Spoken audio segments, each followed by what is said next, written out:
ഈശോ മിശിഹായ്ക്ക് സ്തുതിയായിരിക്കട്ടെ. ഇന്നത്തെ തിരുവചനം റോമാലേഖനം 8-ാം അധ്യായം 6-ാം തിരുവചനം.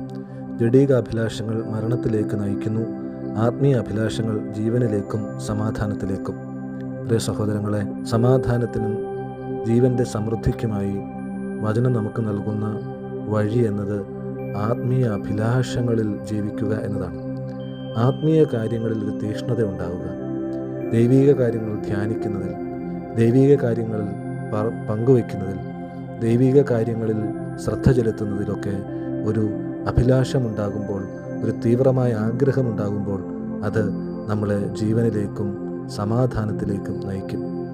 ആത്മീയ കാര്യങ്ങൾ ശ്രദ്ധിക്കാതെ സമാധാനം വേണം എന്നാഗ്രഹിച്ചാൽ അത് ലഭിക്കുകയില്ല എന്ന് വചനം ഓർമ്മിപ്പിക്കുകയാണ്. ആത്മീയ കാര്യങ്ങളിൽ തീക്ഷ്ണത വർദ്ധിക്കും തോറും നമ്മുടെ ജീവിതത്തിൽ സമാധാനം ശക്തമാകാൻ തുടങ്ങും എന്ന് വചനം ഓർമ്മിപ്പിക്കുന്നു. അതുകൊണ്ട് ആത്മീയ അഭിലാഷങ്ങളെ നമ്മുടെ ജീവിതത്തിൽ ശ്രദ്ധയോടെ പുലർത്തുവാൻ നമുക്ക് പരിശ്രമിക്കാം. ഈശോ സഹായിക്കട്ടെ.